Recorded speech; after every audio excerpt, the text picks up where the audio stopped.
Assalamualaikum warahmatullahi wabarakatuh.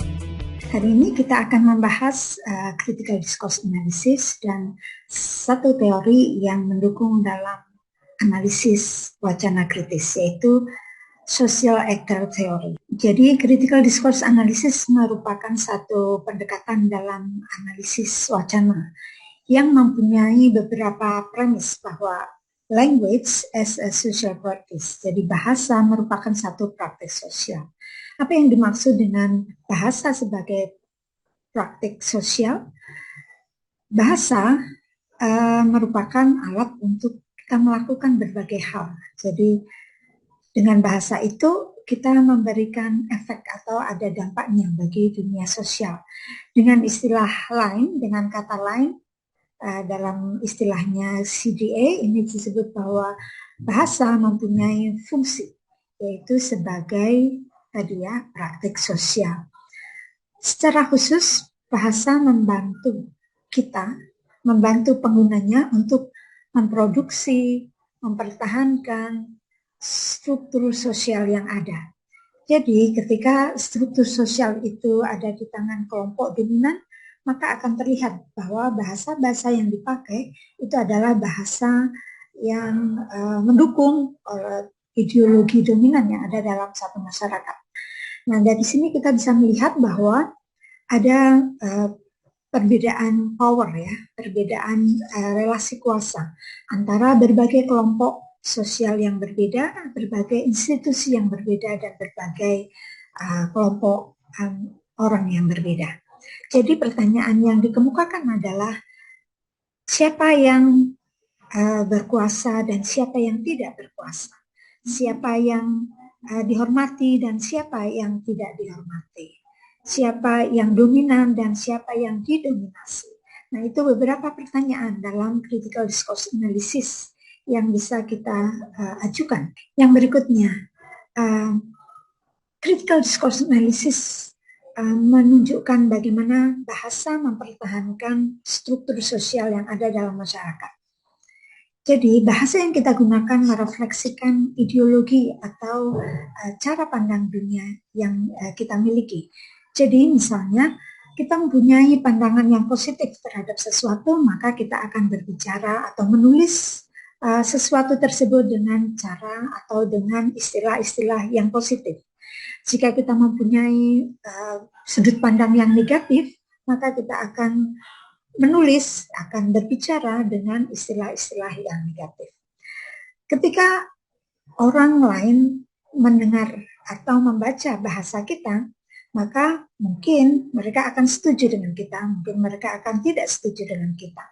Jika kita mengatakan sesuatu itu buruk, maka audiens kita akan take our word for it. Jadi akan setuju dengan apa yang kita katakan dan percaya bahwa sesuatu itu juga buruk.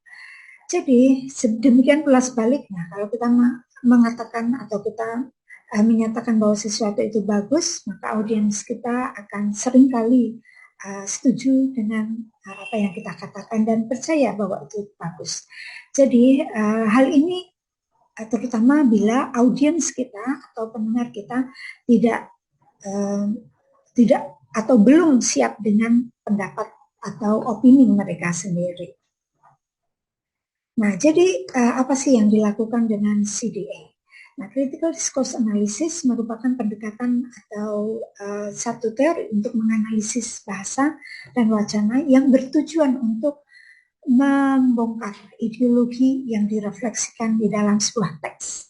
Jadi pertanyaannya adalah mengapa sebuah teks itu ditulis dengan cara tertentu? Apa akibat atau implikasi yang didapatkan dengan membaca satu teks tersebut? Jadi setiap teks itu telah diproduksi dengan cara yang berbeda-beda. Dan versi yang berbeda-beda itu akan terlihat merepresentasikan cara pandang yang berbeda pula. Dengan kata lain, pembicara atau penulis mempunyai pilihan kata atau kalimat setiap kali mereka menghasilkan atau memproduksi sebuah wacana. Dan pilihan-pilihan ini menunjukkan atau merefleksikan ideologi dan ide yang mereka ingin sampaikan kepada audiens. Kemudian salah satu teori yang bisa mendukung untuk analisis critical discourse analysis adalah social actor theory. Kita akan lihat apa sih social actor theory itu. Jadi teori aktor sosial ini atau social actor dalam secara singkat disebut SA ya. Ini maksudnya adalah kita melihat siapa partisipan dalam sebuah praktik sosial itu. Tadi kita membahas bahwa bahasa itu merupakan praktik sosial. Jadi kita harus melihat siapa yang terlibat di dalam sebuah praktik sosial tersebut. Dengan kata lain, kita mengidentifikasi siapa yang terlibat, siapa yang dilibatkan, atau siapa yang dimunculkan, atau siapa yang dihilangkan, atau siapa yang disamarkan dalam sebuah wacana. Teori ini dikemukakan oleh Theo van Leeuwen tahun 1996. Jadi dia mengemukakan satu tipologi tentang social actor dalam sebuah wacana. Jadi teori ini merupakan salah satu cara untuk menganalisis representasi aktor atau representasi seseorang di dalam sebuah wacana dan memahami bagaimana ideologi yang dikemukakan atau dimiliki oleh aktor tersebut. Van Leeuwen mengembangkan framework atau kerangka kerja untuk menganalisis, terutama untuk menganalisis media cetak ya. Jadi misalnya untuk menganalisis ideologi-ideologi yang rasis, sehingga analisis ini tentang social actor theory ini juga bisa untuk menganalisis misalnya hate speech ataupun berbagai macam wacana yang lain, baik wacana yang tertulis maupun wacana yang lisan. Sebagaimana metode CDA yang lain, pada umumnya teori aktor sosial ini merupakan satu teori metode yang kualitatif. Namun demikian bisa juga diadaptasi ke dalam pendekatan yang kuantitatif, yaitu pendekatan corpus based analysis. Nah, ini dia yang dimaksud dengan sistem network yang dikemukakan oleh Van Leeuwen. Jadi dalam memahami aktor dalam sebuah wacana, kita bisa melihat ada yang exclusion dan ada yang inclusion. Inclusion maksudnya aktor itu atau peserta tersebut bisa dikemukakan secara jelas, gitu ya, secara eksplisit. Sementara kalau exclusion berarti tidak dikemukakan secara eksplisit. Dari sistem network ini kita bisa melihat bahwa secara detail apakah seseorang atau aktor itu dikemukakan secara implisit atau eksplisit. Kalau secara eksplisit atau inclusion kita bisa melihat apakah dikemukakan secara aktif atau pasif. Secara personalization atau impersonalization. Dengan berbagai detail yang lainnya, Anda bisa lihat di sini. Kalau secara exclusion atau secara implisit, Anda bisa lihat bahwa seseorang itu dikemukakan dengan bisa dikenali atau bisa dicari jejaknya dalam sebuah teks atau tidak. Nah, seperti ini. Jadi, secara lebih sederhana, exclusion itu ada dua macam. Jadi social actor-nya bisa dikenali atau backgrounding di dalam sebuah teks, meskipun tidak dikemukakan secara eksplisit. Kalau secara suppression itu aktornya sama sekali tidak bisa dikenali dalam sebuah teks, gitu ya.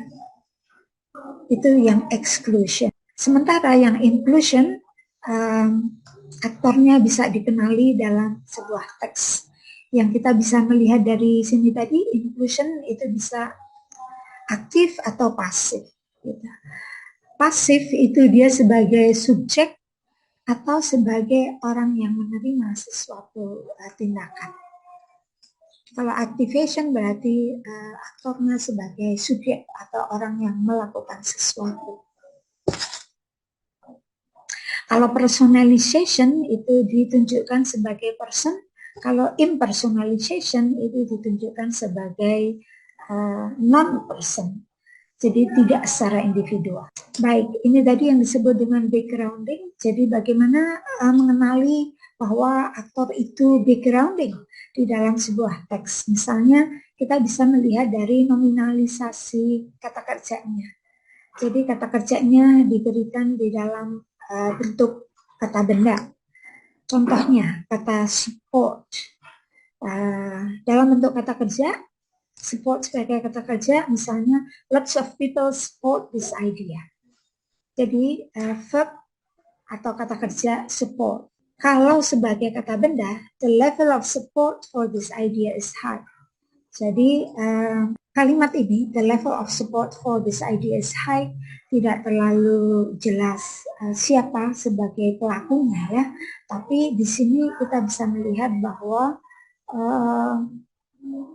orang-orang yang mendukung gitu ya. Jadi kata kerjanya menjadi noun ya, menjadi kata benda. Kemudian contoh ya, kata introduce. The government is introducing new tax laws which should help the poor. Jadi sebagai kata kerja di sini menunjukkan bahwa subjeknya atau aktornya adalah government. Sedangkan nominalized form, maka the introduction of new tax laws should help the poor. Jadi kata the introduction itu merupakan kata benda yang berasal dari kata kerja. Dari subjek yang kata benda ini kita bisa mengetahui bahwa siapa yang introduce the tax laws, yaitu government.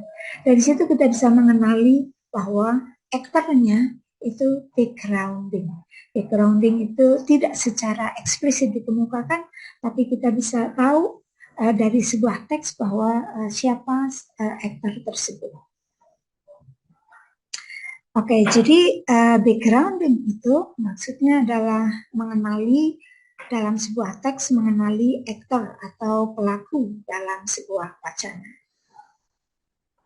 Siapa yang melakukan sebuah tindakan atau action, dan siapa yang dikenai tindakan tersebut. Kemudian tadi tentang activation, passivation. Activation maksudnya adalah aktor melakukan tindakan, sedangkan passivation, aktor menerima atau dikenai tindakan. Jadi ketika aktor dikemukakan sebagai pihak atau orang yang dikenai sebuah tindakan, tidak selalu ya secara grammar itu sama ya, aktif dan pasif. Contohnya seperti ini ya, activation, the boy followed the bus. Maka the boy di sini sebagai actor yang aktif, activation. Mary was kicked by John. Jadi Mary di sini pasif, maka John di sini adalah aktif. Passivation, the woman apologized to him. Him di sini sebagai passivation. Mary was kicked by John. Mary sebagai aktor yang pasif. Oke, semoga bisa dimengerti untuk menganalisis critical discourse analysis dari sudut pandang aktornya. Terima kasih. Assalamualaikum warahmatullahi wabarakatuh.